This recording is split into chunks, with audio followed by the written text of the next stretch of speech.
Olá, concurseiro, concurseira. Estamos chegando para mais uma aula sobre os agentes formadores do relevo e do solo do Brasil e do Paraná. Para isso, nós separamos várias questões que nos ajudam a entender esses processos, perfeito? E automaticamente ajuda a você a entender como que a banca elabora questão sobre este tema. Vamos ao nosso primeiro enunciado. Analise aí todos os termos usados, porque isso também é importante na aprendizagem. Vamos lá. A primeira questão. O conjunto de processos que ocasionam a degradação e a decomposição das rochas e dos minerais é denominado. Olha aí, agora você tem alguns termos que você deve estar atento. Letra A, tectônica. Letra B, eustatismo. Letra C, diastrofismo. E a letra D, intemperismo. Concurseira, concurseiro. O conjunto de processos que ocasiona a degradação e decomposição das rochas e minerais, quando eu olho para essas alternativas, o único que cabe aí, concurseiro, concurseira, é o intemperismo. E você tem que lembrar que o intemperismo está associado, por exemplo, o aquecimento da rocha pelo calor da luz do sol e quando esta rocha se resfria à noite ou mesmo num período de inverno, então, dilatação pelo aquecimento e a contração quando ela se resfria, dilatação, contração, é denominado intemperismo. E isso colabora e muito para a decomposição das rochas e dos minerais que posteriormente serão carregados pelo vento, pela água ou mesmo pela gravidade para as partes mais baixas de um determinado terreno. Próxima questão diz o seguinte, me acompanhem, concurseiro, concurseira. Analise o diagrama e as afirmativas. Muito bem, ele já indicou para você analisar esse diagrama e olha o que ele tem ali. Tem um planalto, veja que é uma área mais alta e relativamente plana. Tem um rio e uma planície. Note que o rio da planície está correndo com mais meandros e o rio de Planaltos fez uma calha bem mais profunda. Perfeito? Concurseiro, concurseira, é importante que você siga sempre o comando que a questão coloca. O que ela disse? Analise o diagrama. Muito bem, feita essa análise, agora vamos analisar o restante da questão. Veja o que diz aí a primeira parte. A partir de critérios geomorfológicos, os planaltos correspondem às regiões do relevo onde predominam o processo erosivo. Nesse compartimento, a deposição sedimentar é inferior ao processo erosivo. Concurseiro, concurseira, quando você olhou para o diagrama, você viu que o planalto está na parte mais alta. Fica fácil você concluir que essa alternativa é verdadeira. Por quê? A parte mais alta vai perder sedimentos para a parte mais baixa, seja porque a água carregou, quando eu até chamei a atenção da calha do rio, ou seja porque o vento, ao carregar esses sedimentos com a gravidade, ele vai para a parte mais baixa, ou essas pedras, ou essas rochas, com o termo correto de usarmos rocha, vão rolar para a parte inferior, para a parte mais baixa. Agora na sua tela a afirmativa 2, me acompanhe. Nos vales mais profundos, em regiões de planaltos com declividade de relevo mais acentuada, o processo de deposição é acelerado, já que as regiões mais planificadas, a erosão é superior devido à velocidade das águas fluviais e à extensão ocupada pelo leito do rio. Olha, muito fácil dizer que esta alternativa é falsa. Por quê? Na parte inferior, onde já está planificada, a água do rio não tem velocidade para carregar esses sedimentos. Eles vão se depositar facilmente em seu leito. Então, esta alternativa você já anota como falsa. Vamos ver agora a terceira afirmativa. Me acompanhe, concurseiro, concurseira. Segundo a figura e os conhecimentos da geomorfologia moderna, pode ser constatado que os cursos fluviométricos e pluviométricos correspondem aos principais emolduradores do relevo. Perfeito, concurseiro, concurseira. Esta é uma alternativa certa. A água dos rios, a água da chuva, são agentes importantíssimos na moldura do relevo, não só do Paraná, do relevo do Brasil, mas como do mundo. Regiões com menos água têm uma transformação completamente diferenciada, com áreas com muito mais água. Vamos agora à afirmativa 4. Vamos ver se ela é verdadeira ou falsa. Me acompanhe. O curso dos rios, observado na figura ou em uma paisagem geomorfoclimática, é determinado pela resistência da estrutura geológica. Olha que afirmativa bastante interessante.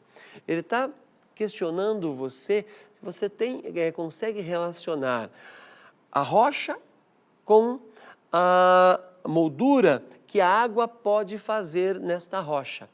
Vamos lá. Se for em uma rocha dura, a água vai ter uma ação, é claro, muito mais lenta. Se for uma rocha mais mole, mais maleável, essa água vai conseguir, de maneira muito mais fácil, cavar a calha nesse rio e automaticamente fazer o processo de erosão natural, que é diferente da erosão provocada pela ação do ser humano. Por exemplo, a plantação de soja no Paraná provoca um tipo de erosão, mas essa erosão é provocada pela ação do ser humano. A água batendo na rocha, a água batendo no solo, o vento carregando partículas, é a erosão natural e nós precisamos diferenciar essas duas. Esta é uma alternativa certa. Para finalizar essa questão, estão corretas as afirmativas 1, 3 e 4. Portanto, a letra D.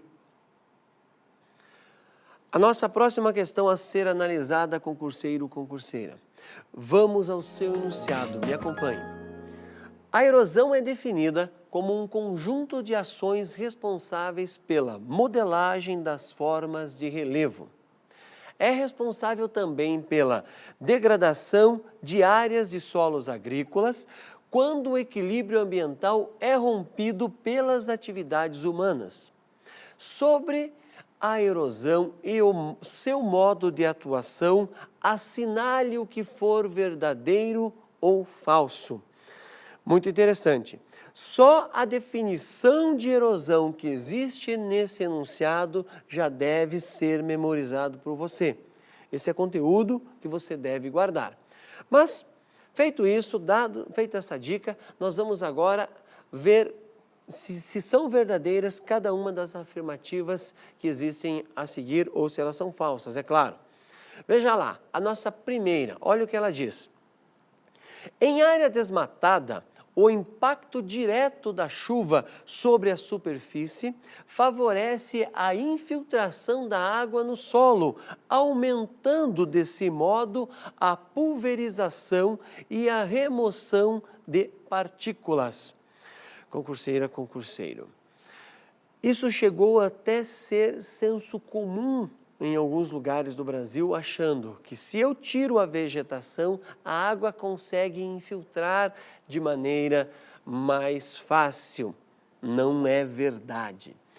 Se eu tirar a vegetação, ou seja, provocar um desequilíbrio ambiental, a água vai correr com mais facilidade sobre a superfície. E se ela correr, ela vai carregar consigo o quê? as partículas que existem no solo. E você sabe que a camada de solo não passa de 30 centímetros em muitos lugares.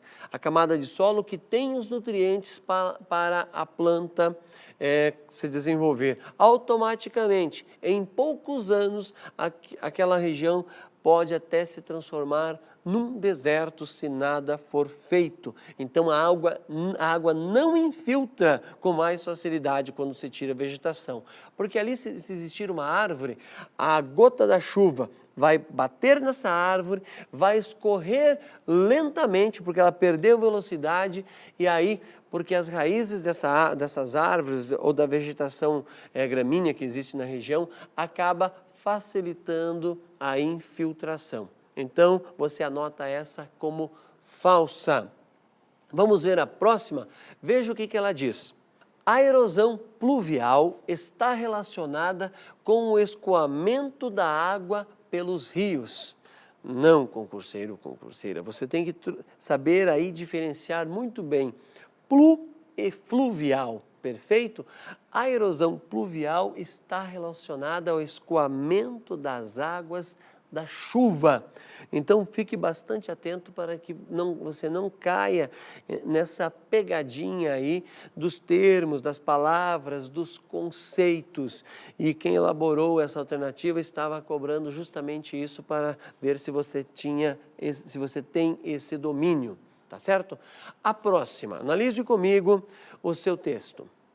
O escoamento hídrico superficial nas áreas rurais degrada preferencialmente o horizonte A do solo, onde se concentra a matéria orgânica, prejudicando a sua fertilidade natural. Concurseira, concurseiro. Se eu tirar a vegetação de uma determinada área, vai acontecer justamente isso. E eu quero lhe chamar a atenção para um ponto que o texto do enunciado colocou assim: horizonte A. Horizonte A é convencionalmente a parte mais próxima da superfície, justamente onde estão as matérias, os minerais que colaboram para o desenvolvimento da planta. E como o próprio texto diz, a fertilidade natural. Se existir um escoamento pela declividade ou pela falta de vegetação, é claro que vai prejudicar e esse solo com o tempo se tornará infértil e não pode mais ser usado para a agricultura. Vamos analisar a próxima afirmativa para ver se é verdadeira ou falsa. Me acompanhe. A quantidade de chuva, a declividade do terreno e o tipo de cobertura vegetal são fatores que interferem na intensidade da erosão hídrica. Claro, isso é óbvio. Mais chuva ou menos chuva e declividade. Um relevo muito inclinado com uma quantidade média de chuva, nem precisa ser uma quantidade elevada, já vai passar por um processo de erosão. E se ele não tiver ainda vegetação, se essa vegetação for retirada, aí é claro que o processo vai ser ainda mais rápido. E não precisa ser só em área agrícola.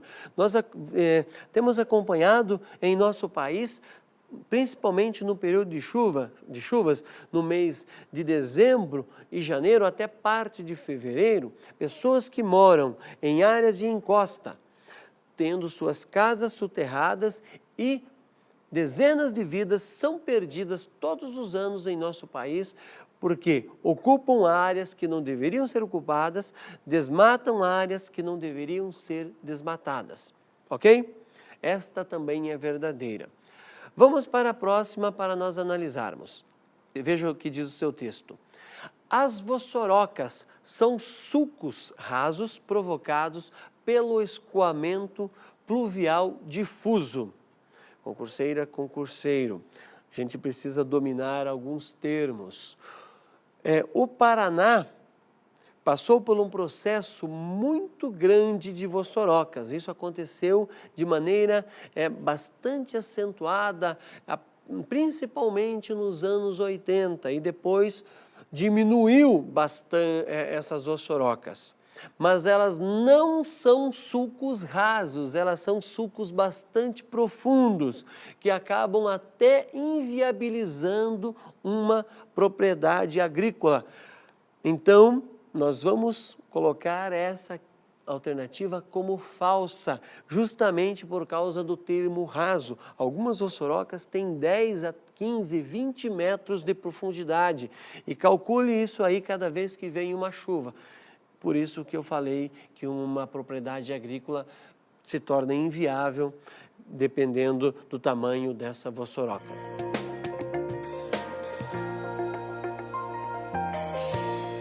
Para que você entenda melhor e possa ampliar seus conhecimentos sobre o nosso estado, sobre o Paraná, vale a pena você consultar a página da Mineropar. Esta é uma página do governo paranaense. Dá uma boa estudada nisso, você vai compreender melhor como que é o solo paranaense, quais rochas aqui existem e como se desenvolvem as pesquisas em nosso estado. Então, não esqueça, Mineropar, uma dica sobre esse tema que você deve estudar. E assim, eu finalizo mais esse encontro. Desejo a você, é claro, ótimos estudos e uma ótima prova.